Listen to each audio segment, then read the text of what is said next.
सोचिए, एक student net की तैयारी के लिए 2-2 साल मेहनत करता है, दिन रात पढ़ाई करता है और कोचिंग लेता है, अपने परिवार की उम्मीद के साथ एग्जाम देने जाता है। लेकिन अगर किसी दूसरे स्टूडेंट को परीक्षा से पहले ही कुछ क्वेश्चन की जानकारी मिल जाए तो दोनों के बीच कंपटीशन बना रहेगा? बिल्कुल नहीं। और यही वजह है कि नीट का पेपर लीक सिर्फ परीक्षा का मामला नहीं है, यह लाखों स्टूडेंट का भरोसा और उनका फ्यूचर है। 2024 में झारखंड के हजारीबाग से नीट का पेपर लीक का मामला सामने आया और 2026 में एक अलग पेपर लीक इन्वेस्टिगेशन सामने आया। तो आखिर दोनों मामले में क्या हुआ था, चलिए शुरू से सबसे पहले चलते हैं 2024 में। 5 मई 2024 को नीट यूजी की परीक्षा हुई। परीक्षा के बाद पेपर लीक और एग्जामिनेशन को लेकर कई सवाल उठे। मामला इतना बड़ा कि 22 जून 2024 को मिनिस्ट्री ऑफ एजुकेशन ने जांच सीबीआई को दे दी। सीबीआई के इन्वेस्टिगेशन झारखंड का हजारीबाग एक महत्वपूर्ण लोकेशन बनकर सामने आई। सीबीआई के अनुसार एग्जामिनेशन वाले दिन हजारीबाग के ओसी स्कूल से नेट पेपर क्वेश्चन को इलीगली एक्सेस किया था। अब सवाल था, पेपर तक पहुंच किसकी थी, वह इंफॉर्मेशन सामने किसने लाई और क्या उसका फायदा कैंडिडेट को मिला। जांच में एग्जामिनेशन सेंटर से जुड़े लोगों और अलिजेड नेटवर्क की भूमिका का पड़ताल किया। सीबीआई ने इस मामले के कई लोगों को गिरफ्तार भी किया। लेकिन इस पूरे मामले की सबसे बड़ी समस्या क्या थी? अगर क्वेश्चन पेपर परीक्षा से पहले किसी व्यक्ति तक पहुंच जाए तो कई लाखों स्टूडेंट के साथ कंपटीशन अनफेयर हो जाता है, क्योंकि कोई स्टूडेंट 2 साल मेहनत करता है और किसी दूसरे स्टूडेंट को वो क्वेश्चन पहले ही मिल जाता, तो मेहनत करने वाले स्टूडेंट का भरोसा टूटना संभव है। 2024 के मामले में एक बड़ा सवाल पैदा किया। नेट जैसे नेशनल लेवल एग्जाम में क्वेश्चन पेपर की सिक्योरिटी आखिर कितनी मजबूत है? पेपर बताता है, फिर प्रिंटिंग होती है, फिर ट्रांसपोर्टेशन और स्टोरेज होता है, फिर एग्जामिनेशन सेंटर पर पहुंचता है। इनमें से किसी भी स्टेज पर सिक्योरिटी टूटती है तो पूरा एग्जामिनेशन सिस्टम सवालों के घेरे में आता है। और फिर आया 2026। अब 2 साल आगे आते ही 3 मई 2026 को नेट यूजी की परीक्षा रद्द हुई। इसके बाद कंप्यूटर और एग्जामिनेशन मटेरियल के अनऑथराइजेशन को लेकर मामले सामने आए। 22 मई 2026 को सीबीआई ने मिनिस्ट्री ऑफ एजुकेशन की शिकायत के आधार पर एफआईआर किया। इन्वेस्टिगेशन शुरू हुआ और अलग अलग राज्यों में कार्रवाई शुरू हुई और धीरे धीरे इन्वेस्टिगेशन का महत्वपूर्ण कनेक्शन महाराष्ट्र के पुणे तक पहुंचा। और यही से 2026 की कहानी 2024 से काफी अलग दिखाई देती है।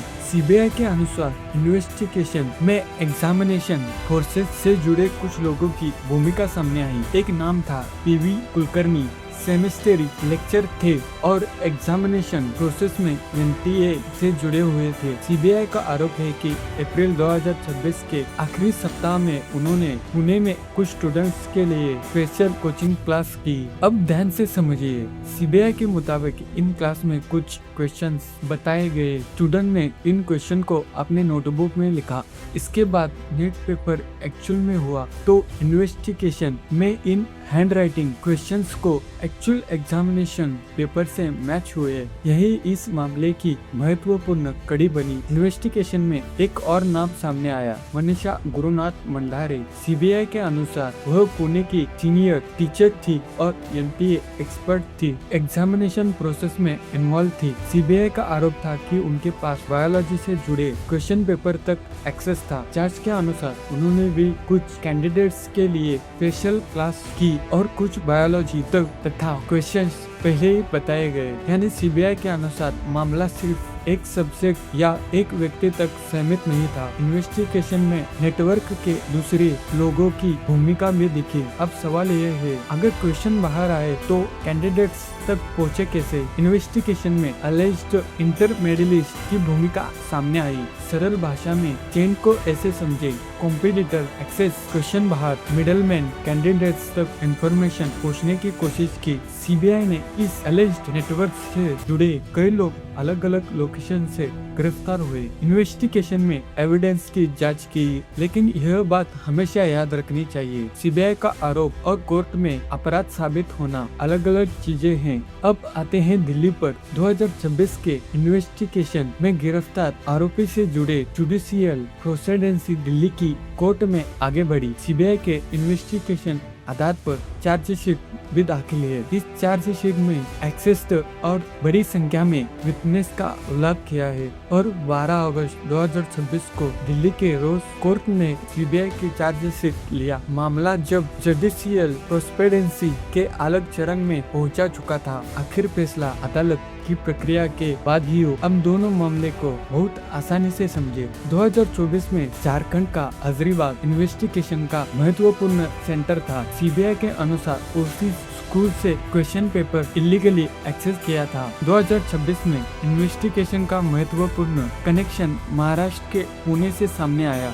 सीबीआई के अनुसार एग्जामिनेशन से जुड़े लोगों ने का गलत इस्तेमाल किया, इसलिए दोनों घटनाओं को एक ही समझना गलत होगा। 2024 और 2026 अलग केस है, लेकिन दोनों में से एक सवाल जरूर निकलता है, नेट जैसी परीक्षा की सिक्योरिटी को और मजबूत कैसे किया जाए। एक नेट स्टूडेंट के लिए यह सिर्फ 3 घंटे की परीक्षा नहीं है, इसके पीछे सालों की मेहनत होती है, पेरेंट्स की उम्मीदें होती है और करियर का सपना होता है। इसलिए अगर कॉम्पिटिटिव एग्जामिनेशन मटेरियल गलत तरीके से बाहर पहुंचता है तो नुकसान सिर्फ कुछ स्टूडेंट का नहीं होता, नुकसान उन लाखों स्टूडेंट के भरोसे का होता है जिन्होंने ईमानदारी से परीक्षा दी।